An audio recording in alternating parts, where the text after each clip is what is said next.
Hey, yeah, I'm Gerhard Stuebben. I'm a doctoral student at Baylor University.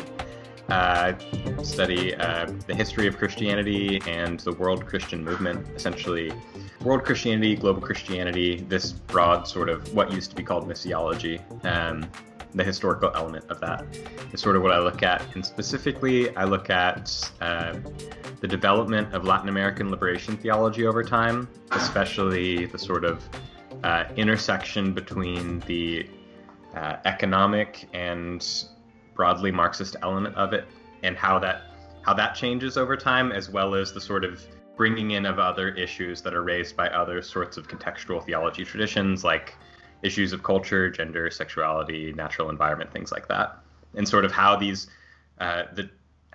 lines converge, like why do you get a rise in one and a fall of the other, and sort of how the traditions sort of meld and merge. That's neat. Yeah, for the last 10 minutes, we've been talking about Gutiérrez and Cohn and informing each other's like theology and theory. And there is an interesting kind of historical development and how, these two people, but of course, many others, speak into each other's theorizing about what's happening in their particular locations. And then also it kind of pushes folks to think on a global level. Which is kind of at the heart, I would say, of Gutierrez's theology. He has a global analysis, which few theologians unfortunately do. But before we get rolling, initially I want to talk about the context that this book kind of emerges at. But first, I want to throw you a curveball. Didn't tell you about this question, but tell me a little bit about this. For Gutierrez, do you think one can preferentially opt for the poor, but fail to preferentially denounce and struggle against capitalism, imperialism, and neocolonialism? No. So he, in the second to last chapter, Church as the Sacrament of History, actually addresses this pretty interestingly, where he talks about how the God's preferential option for the poor, and therefore the Church's preferential option for the poor, necessarily means opting against the rich and oppressors. Now, he frames this in the broad question of Christian unity and Christian love. And so all Christians should be united and all Christians should love each other, and therefore we are still to love our enemies. But that doesn't necessarily mean that we don't recognize them as enemies. So the sociological reality of the division already exists, and it's the division of the rich who oppress others and the poor who are oppressed by the rich. And this has both an individual and sort of a national component, right? So it's not just the rich people within Brazil oppressing the poor people within the Brazil, or the rich in Peru oppressing the poor in Peru. The key element of Gutierrez's work is talking about how this works out on a geopolitical scale, and so that it's North America oppressing South America and Central America. And so that if God opts for the poor, in this context meaning both the individual poor within a country and a poor country as opposed to a rich country, that by definition means that God is opting, and we should opt against the rich because we recognize that they are sinning and they are oppressing. Now, again, this doesn't mean that God doesn't love the rich. It means that God judges the rich in God's love.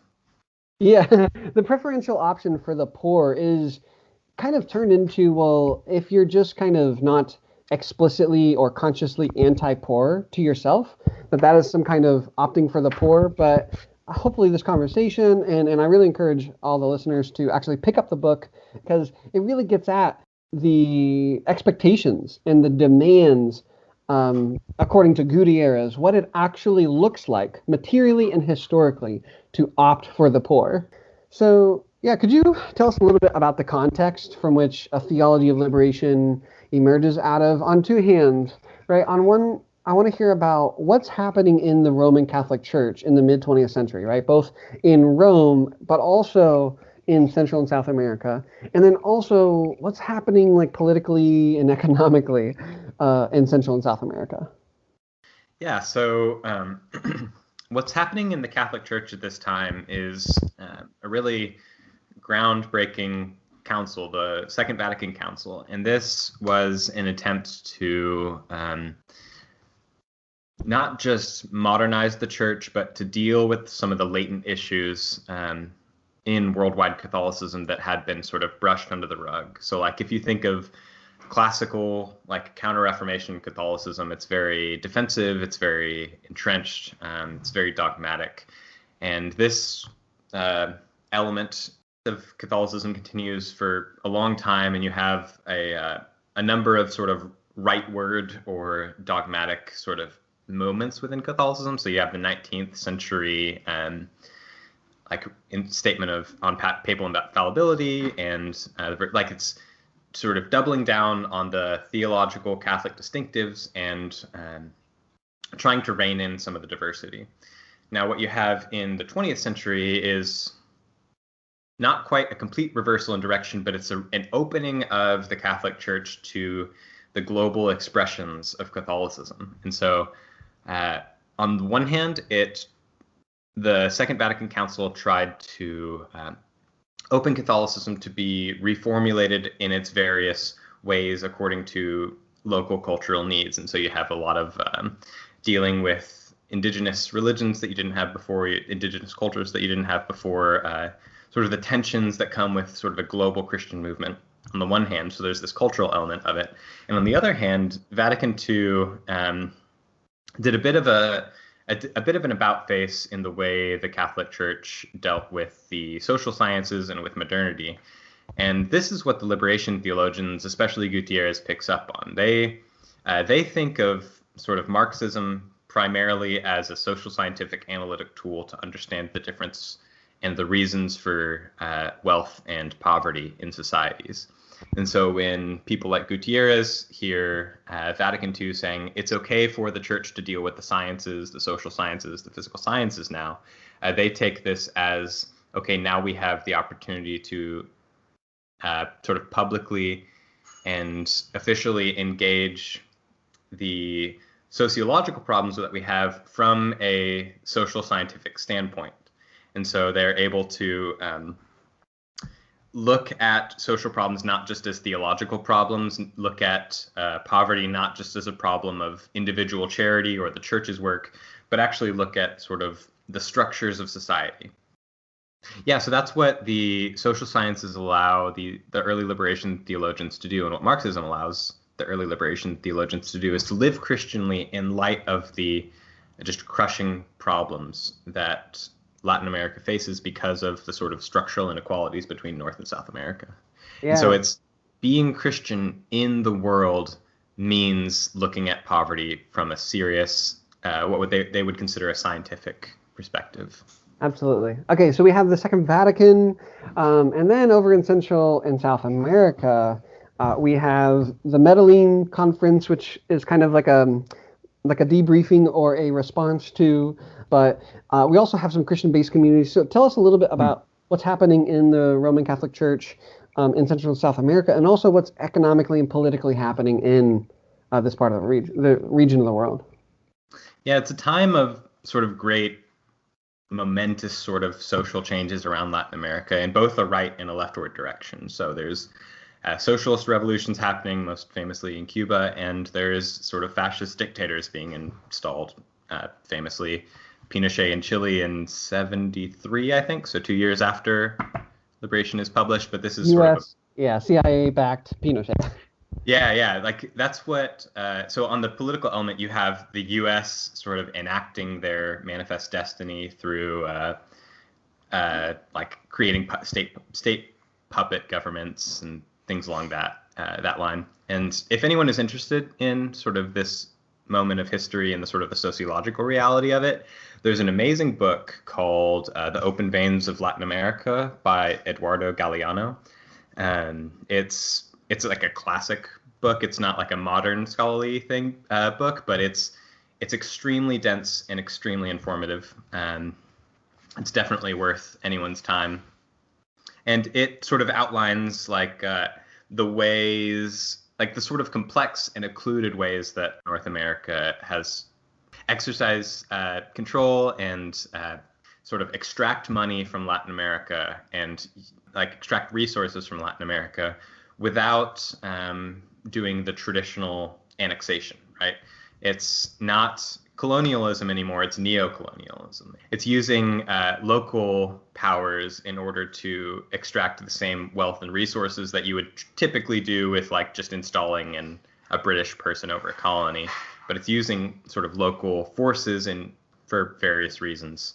On the one hand, that's just kind of like America does this sort of privatized, complex economic system anyway, but also creates less PR nightmares. You can do more evil without having it come back on you and sort of crush you in an election if you're a president, things like that. Mm-hmm. So the U.S. is backing all these things, and the Latin American church, like you mentioned at Medellin, at Puebla a little bit later, is trying to understand this reality and trying to put words to this reality so that they can live Christianly in light of it. And sort of Medellin, this is 68, I think, and they sort of lay out the ground lines of how Latin American liberation theology is going to approach this issue. And so you see a lot of the core elements that would later be picked up in Gutiérrez at the Medellin document. It's not long. I think it's just a handful of pages. It can be read very quickly, but it's very important. Yeah, and these, the Medellin Conference in Colombia is a group of not just bishops and priests, but also laypersons. And my understanding, I think Gutierrez alludes to this, is that a lot of the movement in the Roman Catholic Church is it's led by and kind of like driven by the masses of working poor, the working class, and peasantry. Mm-hmm. They're trying to wrestle with, listen, we are getting crushed politically, economically, both internally from these established dictatorial governments, and then externally from U.S. imperialism. Mm-hmm. So they're really wrestling with, like, what does it mean to be a Christian? And I love I can't remember which liberation theologian it was, but they talked about how basically Latin America stormed the Catholic Church rather than the Catholic Church just kind of converting all of Central and South America. It was the masses of poor peasants and working poor people who took Roman Catholicism and they were trying to make it actually speak to their lives. Mm. Yeah, in these base communities, these Christian-based communities. Yeah, the Christian-based communities. For those who don't know about the Christian-based communities, what these are, one of the sort of perennial problems in Latin American Catholicism is the shortage of priests. This has been true since the colonial period. There's never enough priests to go around and to fill out the sort of needs, and so you have a lot of peasants who who live in the countryside and don't have access to priests. They don't have access to the church's pastoral, social, theological guidance and help. And so one of the sort of ways that in this period of early Latin American liberation theology that theologians and pastors and priests and bishops deal with this is the base ecclesial communities. And this is not far from what maybe an evangelical would think of as just a small group. It's a bunch of lay people gathering together, sometimes with a priest, reading the Bible and asking how their situation can be spoken to from the sort of biblical text that is read and discussed. And it's these sort of local communities that the Latin American liberation theologians draw a lot of guidance and inspiration from, because these groups of Latin American peasants realize the injustice of their situation and start calling for things like land reform. Like, why is all the land owned by a few people, and I don't have any? My family doesn't have any. My friends don't have any. It's all of Brazil is owned by a handful of landowners, and now we are left with nothing. And if we live on poverty wages and die at 40 because of the exposure of our lungs to mining without safe equipment, things like that. Hmm. Yeah, I really do think like it's important to to ground liberation theology's emergence in these base communities. I grew up in a tradition where theology and movement of power is always kind of talked about as though it comes from like these individual leaders up top. Mm. Whether they're the pastor, the theologian, the politician, the business owner, right? But I think it's really important to think about liberation theology as something that perhaps decades before, right? There are working poor and peasant people who are wrestling with, they're just reading the Bible, right? In these small groups in Central and South America and asking, okay, what is this? What does the good news mean to us in light of the fact that we're dying? So yeah, let's talk about then what is the point of theology for Gutierrez? So one of the things that, and do we just want to stick with Gutierrez here, or do we want to bring in? That's up to you. You can answer that question however you want. Okay. So one of the things that Gutierrez discusses is the sort of categories and eras of development of theology, and so he thinks that theology has a number of legitimate purposes. So in the beginning of the book, he talks about the patristic approach to theology as wisdom. And so that the purpose of theology is to give you the ability to live a wise and Christian life, to sort of understand to sort of be a wise person. This is a very pastoral moment in theology. He moves to talking about theology as a science, and this happens in the sort of era of Aquinas and the High Middle Ages, moving into the Reformation. And so, with theology as a science, another legitimate aspect of theology is an attempt to rationally understand the world, God, and Christian obedience in light of a rational understanding of God and the world. And those are both legitimate avenues of theology, among others, for Gutierrez. But he wants to put forward a new sort of vector of thinking about theology, and that's theology not as a lived experience, but theology that reflects on lived experience.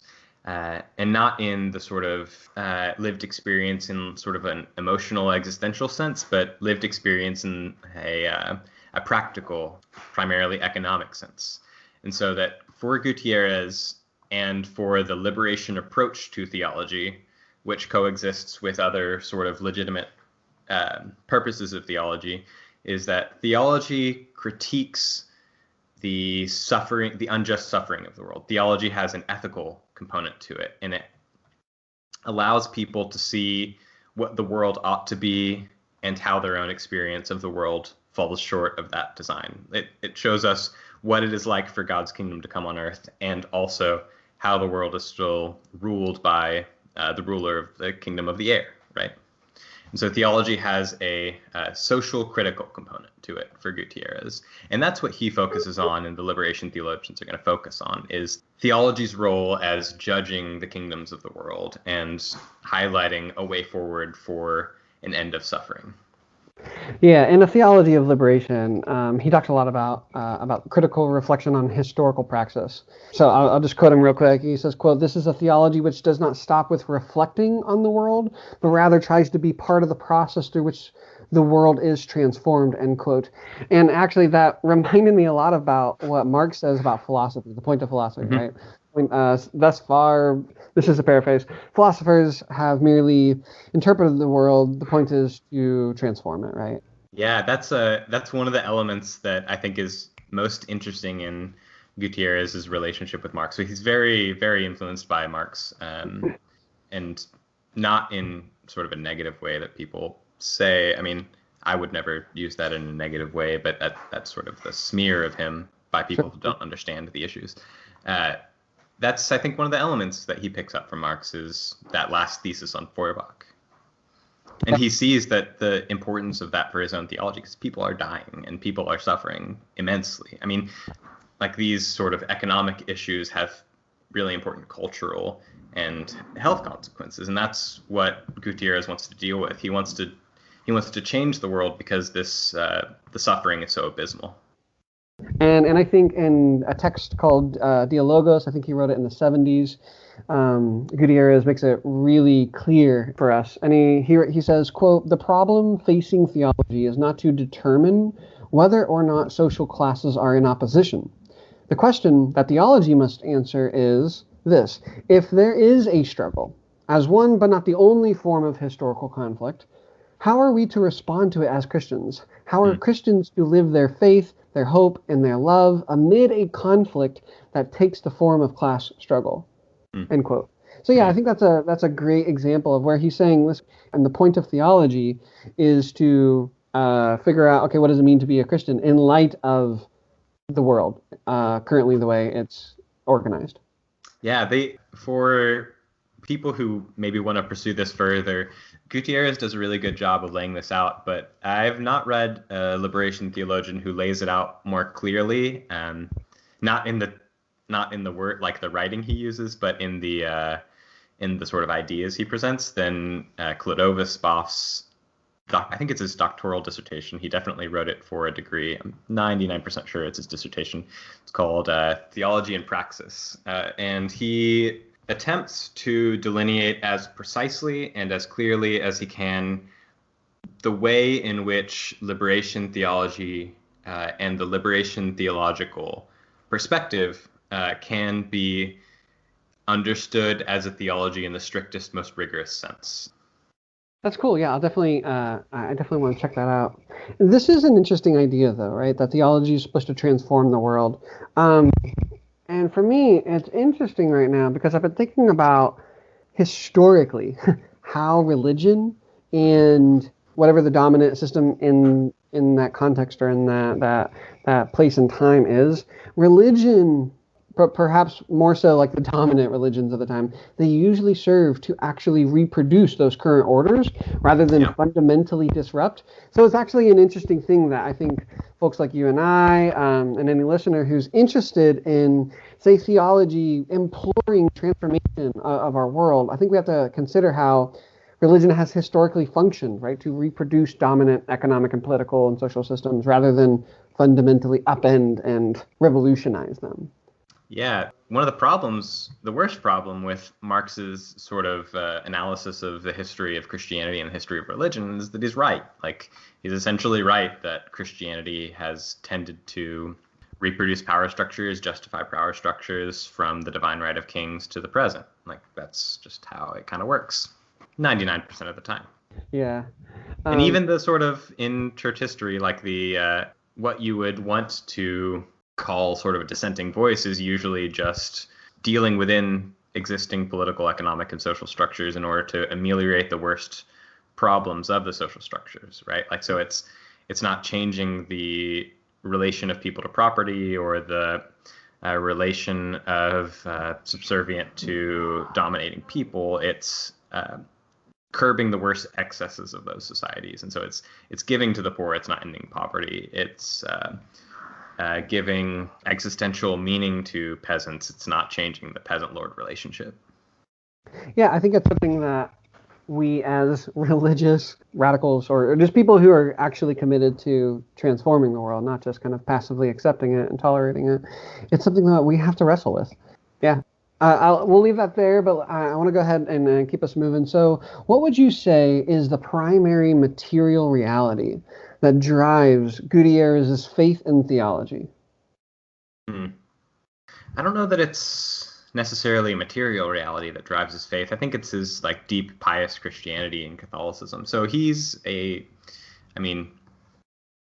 for someone who's critical of Gutierrez's liberation tradition, I would just say read A Theology of Liberation, especially the 88 preface, right? It's deeply pious, deeply Christian. And so my sense of Gutierrez is that he has these two sort of drives pushing against each other within himself. And so on the one hand, you have his deep, authentic Christian piety. On the other hand, you have the sort of social and social scientific recognition of the reality that his community, Latin America broadly faces, which is North American oppression.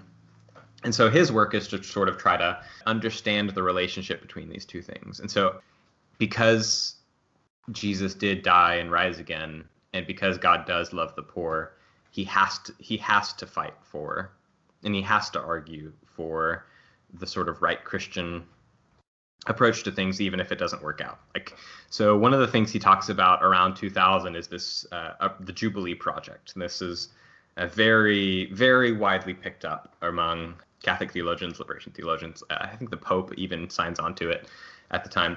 The Jubilee Project is this attempt to get sort of first world nations and banks and private moneylenders to just cancel global South debt. This would deal with a ton of the structural inequalities, is just canceling the debt, because this is a really oppressive system of debt. Like, I don't have the exact numbers on hand, but like something like half of many Latin American countries' total incomes is going to just servicing debt in global north institutions and countries. And so Gutierrez, other liberation theologians, are pushing for a jubilee. He's written about this as early as 71 in A Theology of Liberation, but he really wants a jubilee to happen. And it doesn't happen. Nothing comes of it.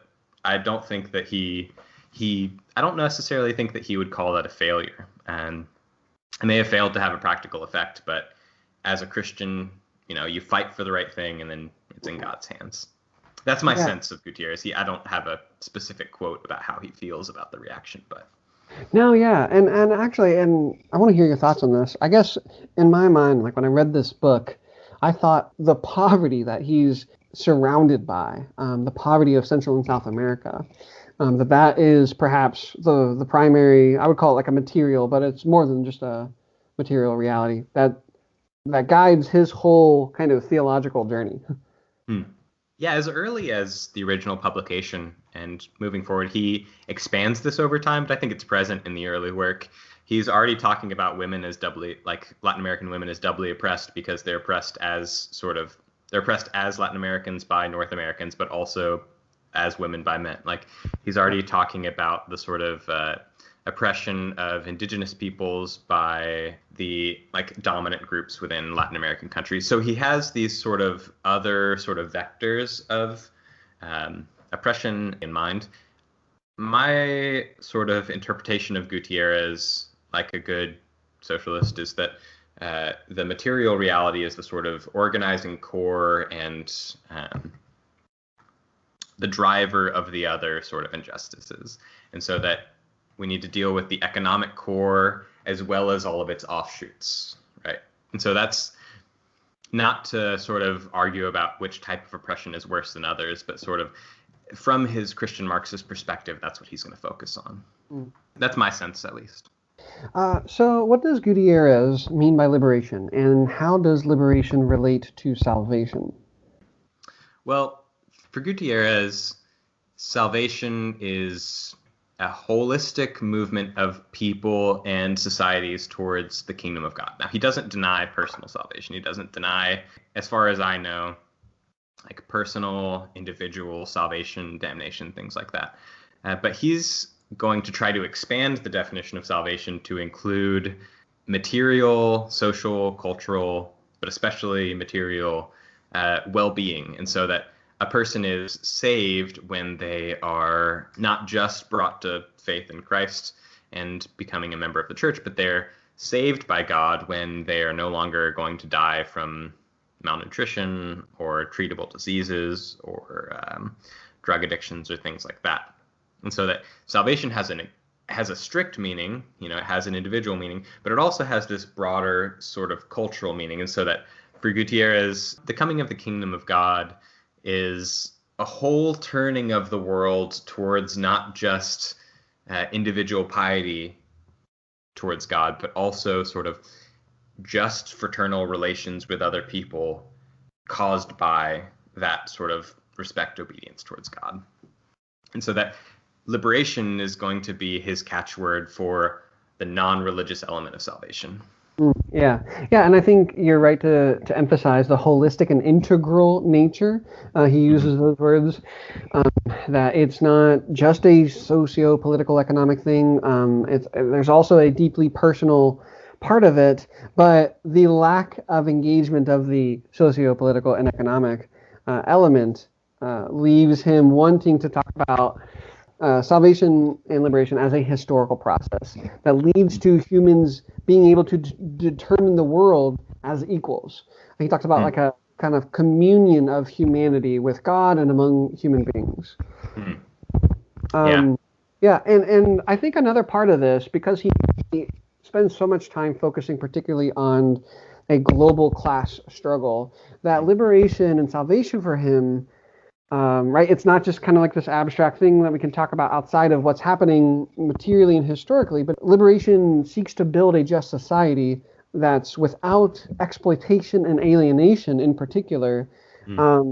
But it does, or we do so through revolutionary struggling, through the divisions and conflicts of social and class contradictions. Would you say that's a fair way of speaking to his way of thinking about liberation and salvation? Yeah, he one of the most interesting things to me is the sort of concrete outworkings of his approach to liberation. I mean, he's still alive. Theoretically, he could weigh in on this, but as far as I know, I'm still somewhat unclear about what practical steps he wants people to take, and that's partly because of his purpose, right? We have to remember here that Gutierrez is Catholic, and so he's, I think, retaining some of the distinction, some of the sort of traditional understanding of the way clergy and laity operate. It's not entirely traditional, but you do see in Gutierrez that he's trying to help not just theologians, but also lay people in a theological sense understand their lives and their own obligations in the light of the gospel.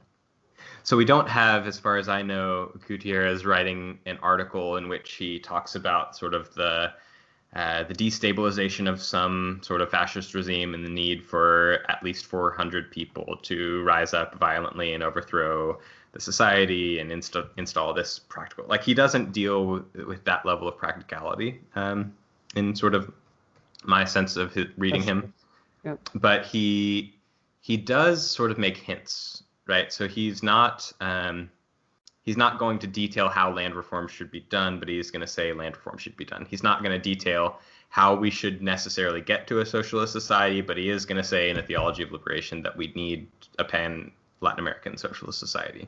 And he doesn't necessarily say that people should violently overthrow their governments, but he also is willing to say that there are times in which people are morally justified for doing so. Like Las Casas, who Gutierrez obviously is a huge fan of, Las Casas argued in the 16th century that indigenous people would be right to overthrow the Spanish government violently, to overthrow the colonial state violently. And I think that's a similar sense that you get in Gutierrez. He's not going to say we need another Cuba for Peru, but he is going to say there are times in which violent revolution is justified. And so that's how I'd sort of approach the practical element of Gutierrez, is thinking like about his own sense of his role as a Catholic theologian, but also sort of as an organizer and a framer of Christian responsibility towards politics without necessarily always giving practical steps. I mean, like earlier, he does have the Jubilee moment that he does give practical steps. But that's not always what you're going to get from Gutierrez in my reading. Yeah, that's helpful. And I think I came away with a similar reading, that he's not giving a explicit, here's our 10-point step plan. If this doesn't happen, then let's do this, right? But he does continually talk about struggling through conflicts and tensions rather than avoiding them. That's pretty a very serious kind of commitment he seems to suggest in A Theology of Liberation.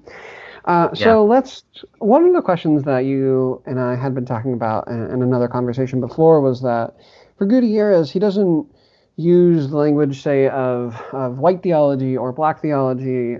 Yeah. He uses two specific words, right? European theology and bourgeois theology. And bourgeois theology in particular, right, isn't common for U.S. American Christians. So what does this term, mean?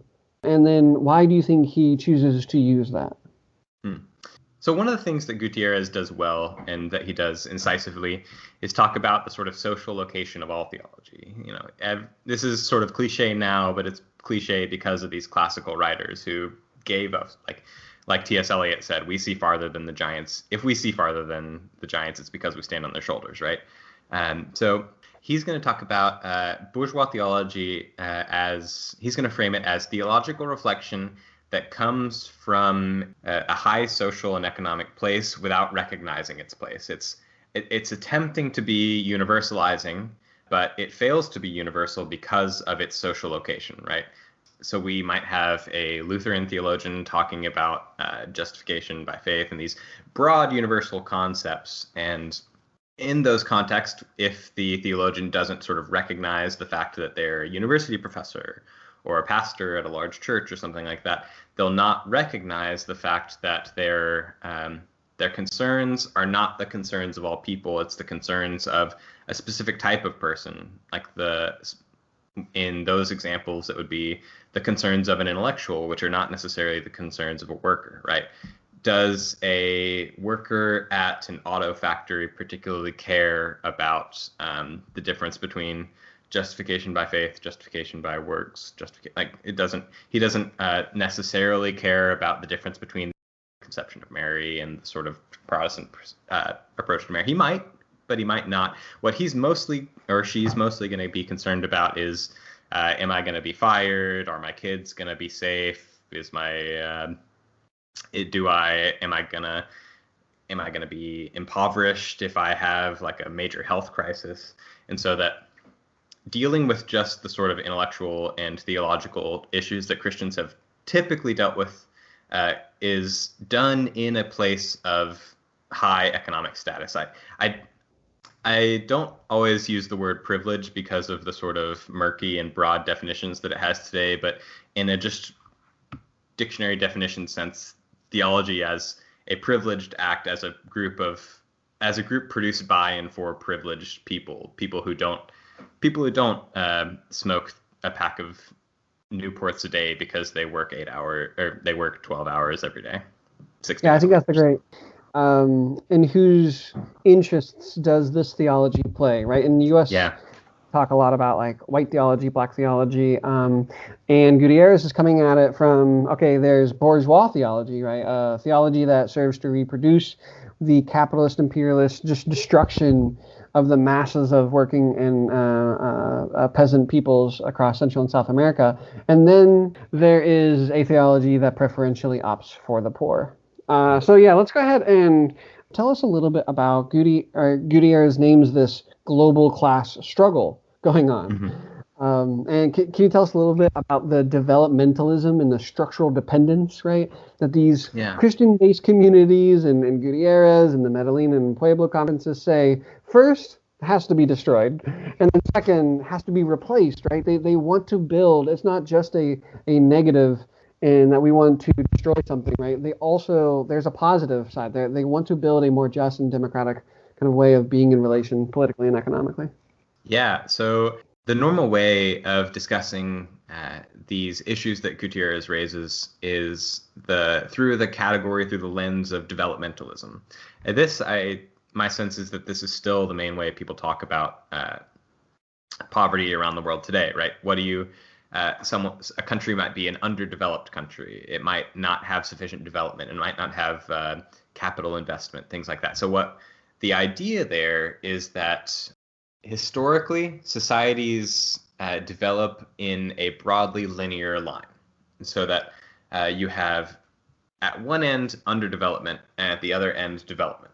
And so that America is at the stage of development because it has developed sort of its capital needs, its work needs, its economic needs. And so that it's a rich country because it has been developed. It's been developing over time. And sort of the inverse of that, according to the developmentalist theory, is that poorer nations, maybe like Brazil, maybe like Venezuela, need to have more development. They need to continue to follow along this upward trajectory that all nations could follow I mean, the idea here is that they would follow the U.S. pattern. Exactly. Yeah, and so they need to continue developing along the straight line in a similar way that the United States and Europe developed. And so you have the exportation of North American capitalism, the involvement of the World Bank, sort of getting businesses to build factories in various global South countries. That's the sort of normal way of framing these issues, right? At least normal in global North. What Gutiérrez is saying is that that model doesn't actually work. That model is actually itself a projection of a sort of North American bourgeois capitalist approach. It's not that we are behind them in an upward path that raises all ships. It's that they are rich because we are poor. And so he replaces the idea of the development of economies and nations with what he calls dependence theory. And this is not just Gutiérrez, but it's theorized by a number of people. It's dependence theory because the situation in which North America and Latin America exist is one in which Latin America is dependent on North America, and therefore the structural relationship between them privileges North America at the expense of South America. And so for example, Americans can buy cheap bananas because the United Fruit Company used paramilitary groups and things like that to bust labor unions, kill striking workers, steal land. So ironically there's a dependence of North America on Latin America because the wealth from Latin America moves to North America and Europe, but also Latin America is made dependent on North America because of various things like and Eduardo Galeano, among other people, gets into this more explicitly and more detailed than Gutiérrez, but the Latin American economies are not just stripped of their resources, but also the North American sort of manufacturing world is selling the finished products back to Latin Americans at a huge profit. And so the resources are essentially stolen. They're bought for almost nothing. And then the finished products are sold back to Latin Americans at higher rates. And so that you might have radio technology in the 80s that would cost maybe $300 in North America being sold to Brazilian sort of consumer markets for $500 or things like that. And this prevents the sort of development because it doesn't allow sort of local industries to grow and to satisfy their own market needs. Yeah, so they're suggesting, right, that the United States especially, but also Europe, they're not just way more technologically better off than the masses of Central and South America and Africa and Southeast Asia because of, I don't know, our own intellect or our own... the Protestant work ethic or something. Yeah, some kind of bullshit like that. But they're rich, and also not because of past offenses, right? Past colonialism or slavery. He's saying, no, you're still raking us over the coals. And then you're selling us really shitty product because...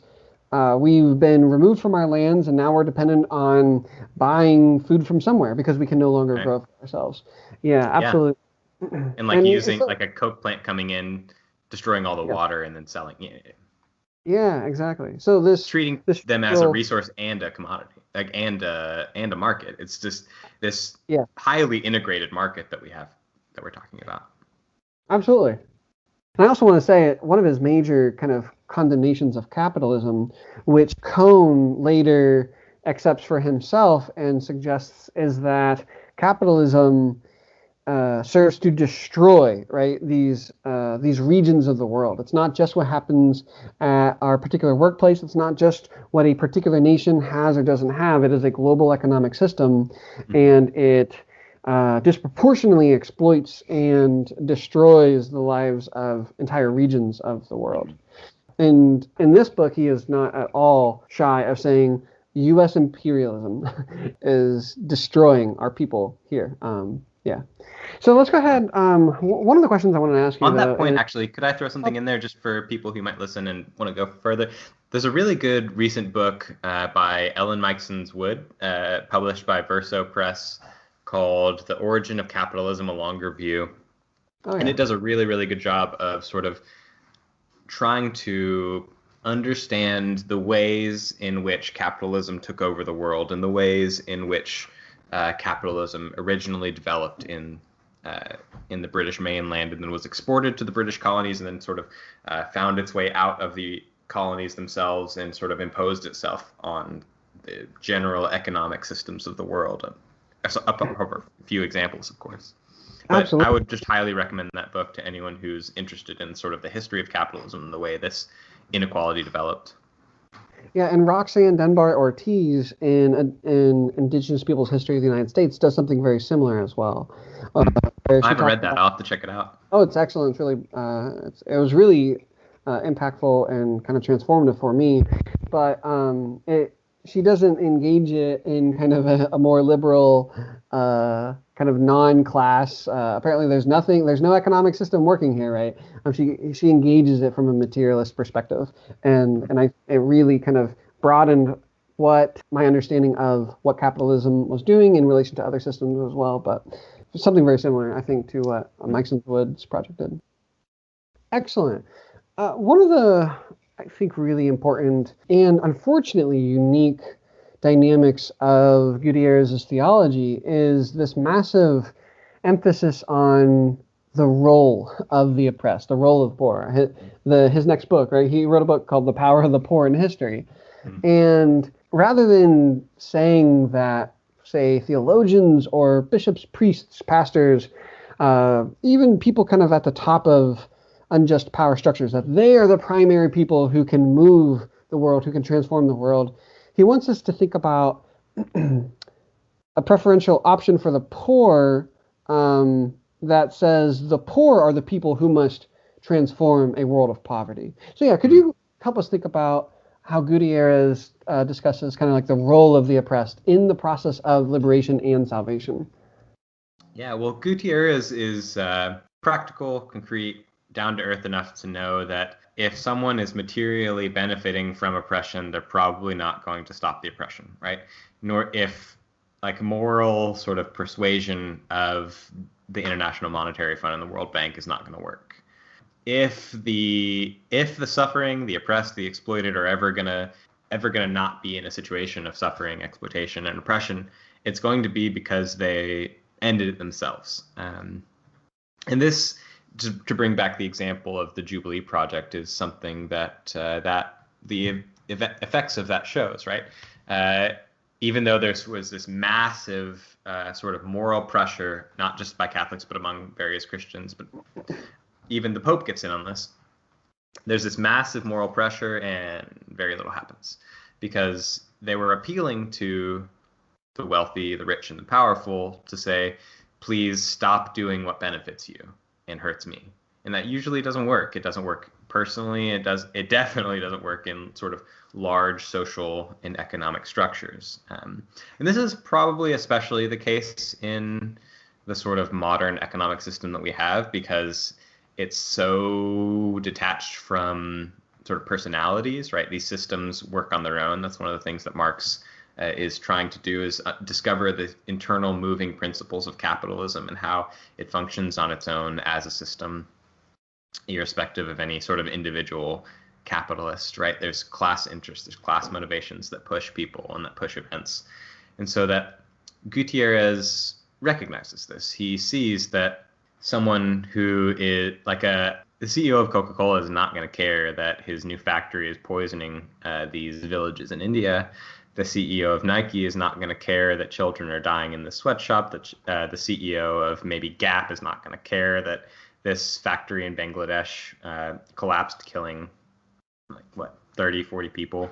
They're not going to care because they're materially benefiting from it. And that's the sort of anthropological assumption, which I think is a fundamentally Christian assumption, right? What does Ecclesiastes say? It says, what is desired in a man is kindness, but he will do wrong for a piece of bread. Sorry, that's not Ecclesiastes, that's Proverbs. Ecclesiastes says money answers everything, right? Like money is the drive, like money, which is sort of a vector of political and resource power, is the sort of driving factor behind all of life, and behind all of sort of human, social, and communal interaction in the sort of way we organize how our countries and lives are going to be. Like, people do the things that they do because they need resources to survive, and they want more than they need, and so they're going to try to take as much as they can.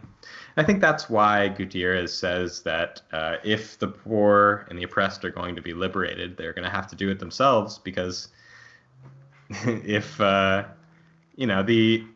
CEO who gives all of his workers an equal sort of share of equity in the company has not happened yet, right? Like, so we have an example of this that just happened a few days ago with Proposition 22 in California. So the big tech groups of Uber, Lyft, they got together and they tried to change the law in California to allow them to sort of declassify people as employees, so they didn't have to pay them as much or give them as many benefits, and so that they wanted more work out of people while putting less money into them. Because why? Because money answers everything. Because man will do wrong for a piece of bread. And so that, why would we expect the CEO of Uber to want all of the Uber drivers to have happy, fulfilled lives? He doesn't care about that. That doesn't affect his life at all. What affects his life is if he can extract more surplus value from their labor. And that's sort of Gutierrez's basic point, in my opinion, is that why would you look to oppressors to free you from themselves, right? Mm-hmm. What we're talking about here is appealing to people who are currently making us suffer in order to stop making us suffer. And if they wanted to stop making us suffer, they wouldn't have made us suffer in the first place.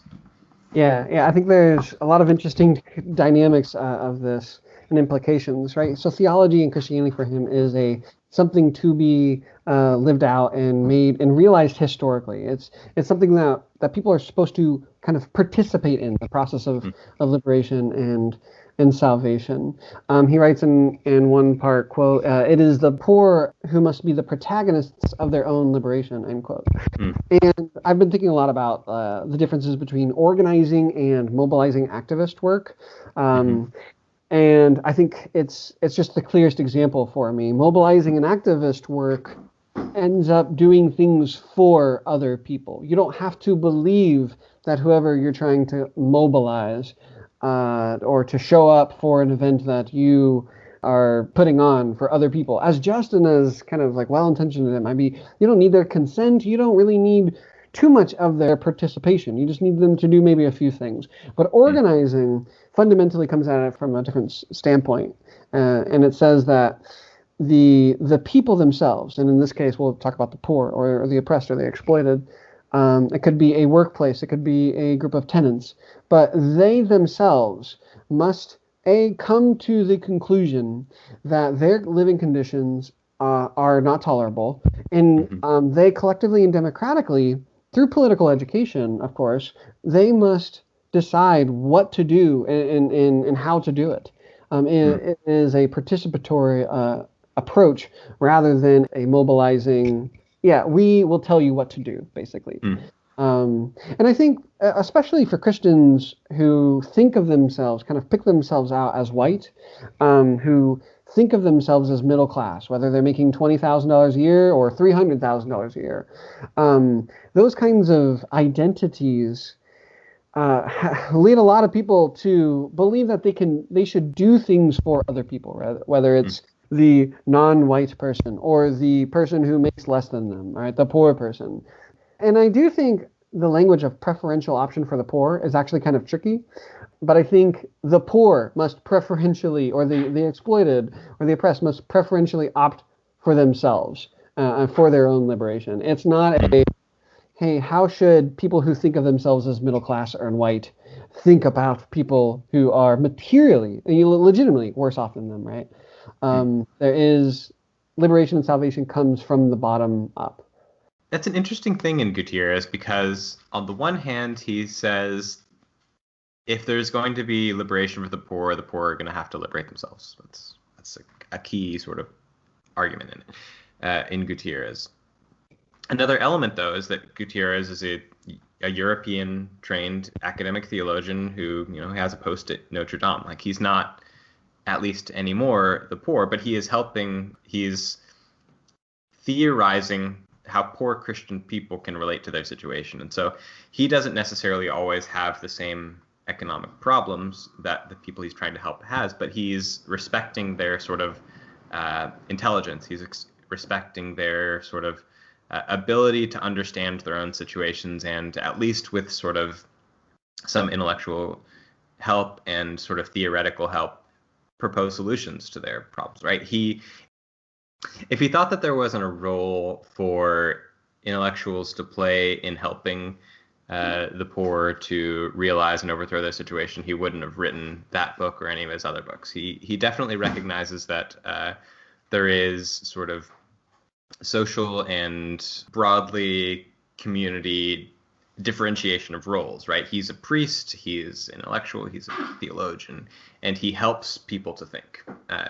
He helps people to think more clearly. At least he proposes ideas which they can accept or reject. And I think he respects their sort of intelligence enough to not only accord them the agency that they in reality do have, but also to recognize that he doesn't say the poor need to liberate themselves, therefore I shouldn't talk to them, and therefore I should let them do what they need to do, right? Like, people in reality are much more practical than that. They take what help they can give, and they give what help that they need. And that's just sort of how people work. And so Gutierrez is helping to frame the discussion. Like, he's trying to do his job as a clergy, as a guide of life, as an intellectual, to help people understand their situations, while also recognizing that he's not the one who's going to be able to do it for a different group of poor people, right? He, as a Peruvian, is not necessarily going to help overthrow the Chilean government, but he might have a word of wisdom, a word to share with poor Chilean people that might help them understand and do better in their situation. Yeah, so perhaps different people can and must play different roles in the process of salvation and liberation. Yeah, like your work as an organizer, right? Like, it's exactly. it wouldn't be necessarily respecting the people you're trying to help to just say, let them do it on their own, right? But there also needs to be an element of sort of just normal human connection, right? Like, to respect the give and take that comes with any kind of intellectual engagement. Like, he respects that the people in the base ecclesial communities might be able to teach him about Scripture, and that he, because of his extensive training, wide reading, just sort of genius intellect, he's also going to be able to help them. Yeah, it reminded me of the chapter 3 of The Wretched of the Earth by Frantz Fanon, where Fanon implores that some of the colonized peoples have been sent to universities. They've been afforded certain material privileges, and their role is to reject the fate of this, this rising national bourgeoisie, this middle class under colonialism. Reject and resist the kind of, he calls it the fate of this group, and to use what they have materially, intellectually, for the purposes of revolution. Yeah, so I think that's one way to think about it, right? I'm not dirt poor. I have a fridge with food. I went to college. I went to seminary, right? I'm not worried about whether I'm going to eat a couple months out from now. But what we have, we should use for the purposes of radical transformation. And I think it's really important to organize people from the bottom up, rather than try and lead those persons who with slightly less than us, or perhaps are experiencing different kinds of oppression and exploitation because of race, gender, religion. Yeah. And I think that part of a vector of this is allowing people to have the agency of what they do and don't want, right? So one of the seminars I'm in this semester in my program is African Christianity and the history of African Christianity. And what that obviously deals with a lot is missionaries, not entirely missionaries, but a lot of missionaries, and their interactions with various groups in the 19th century and early 20th century.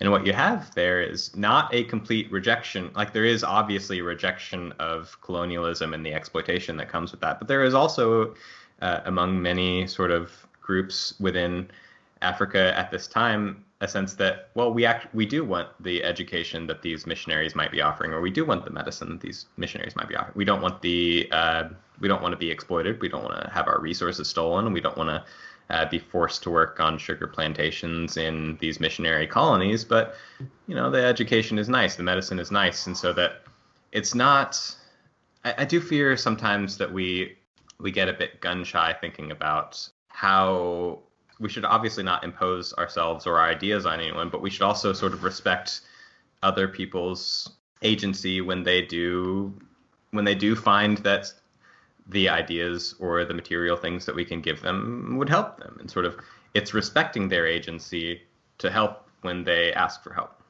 Yeah, I think that's a really important part of organizing, right? Whereas a mobilizer or an activist or maybe like a nonprofit kind of coming into a community might say, here, we'll think specifically tenant, this is what you should do. You should, say this to your landlord, or you should take this action. Rather than saying that, I think organizers would come in and say, listen, these are your options. What are you comfortable with?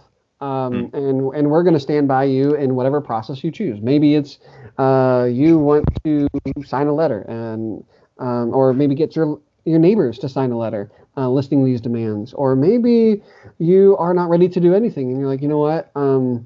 I'm too scared to get evicted or something, right? Yeah, that agency and that ability to participate in the determining of their living conditions in their world, their lives. I think that's really, really distinctively different from organizing work, from other kinds of work that delegitimize and kind of undermine the agency of people. So. Yeah, and so in the sort of global Christianity world that I'm in, that's actually an interesting discussion. This is a bit off of liberation theology, so feel free to cut this if you want, but it might be interesting. Yeah. One of the sort of discussions that we often have is the sort of matrix between colonial imposition and local agency. So it's typical to talk about sort of missionaries coming in, imposing Western sort of ways of life on other people's, and Christianity being an element of that, right? Christianity as violence, as sort of a way to control people economically, politically, and religiously, right? That's a sort of normal way to talk about that.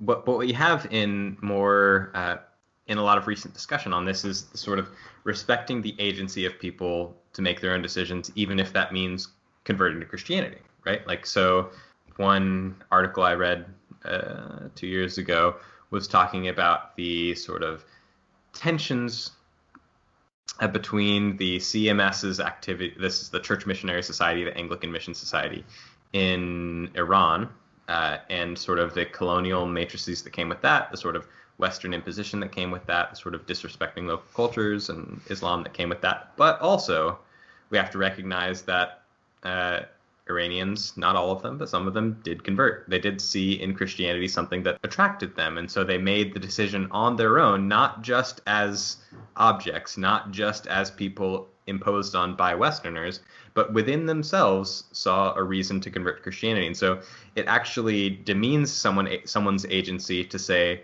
they can never convert to Christianity, or they can never adopt this idea from Europe, or they can never do this or that because that would be colonialism. Well, you're not respecting that person's agency to decide whether or not they want that particular aspect of this, whether it's an idea from Africa, South America, Asia, Europe, or America. Like, people make their own decisions with their own sort of internally motivating factors. And that's, I think, a really fruitful discussion that global Christianity is, like, as an academic field, is having right now. That's excellent. And that is the project of socialism. It's the project for communists, for people committed to the radical fundamental transformation of the world. Is we want to create a world where people can determine and participate in the shaping of their lives for themselves. Whether that's deciding to prescribe to some kind of faith or another faith or no faith, or whether that's this kind of work or another kind of work, right? That is the emancipatory project that requires the destruction of one world and the rebuilding of another. So, Gerhard, this has been excellent. I've really enjoyed our conversation with you. The Wi-Fi issues have been hell, and I am so sorry. Oh, it's totally fine. Yeah, you've been amazing. I really appreciate you, and thank you again. Where can listeners kind of find you? I know you're on Twitter. Yeah, where can we find you? Yeah, so just for people listening to this, probably the easiest way would just be on Twitter at Gerhard Stuebben, hard to spell, GerhardStuebben. It's my legal name. I was a dumb guy and put that as my Twitter handle. But yeah, that's where you could find me online. I don't have anything published yet, but if you're interested, hopefully in 2 to 3 years, if everything works out right, maybe this could all be put in dissertation form. But we'll see how that goes. Very cool. I sometimes write for the Evangelical Labor Institute, which it's a great. You can find them on Twitter as well. They're a great group. Anyone who's interested in sort of Christian left economics, from social democrats to Communist Party members, I think that would be a good place to go. Cool. Didn't you actually recently write an article about socialists don't want to steal your toothbrush or something? Yeah. So that actually came out of a. That's good. I was fun. It was a discussion I had in a very hostile environment to socialism. So I was sort of trying to not just allay fears, but sort of clarify what socialists mean by property and private property, and what will be taken away and what would hopefully be taken away, what wouldn't. Yeah, the capital that socialists are actually after is not your toothbrush. That's cool. All right, Gerhard, it was great chatting with you, and I'm sure we'll talk soon. Yeah, looking forward to it, and it was a great conversation. Thanks so much.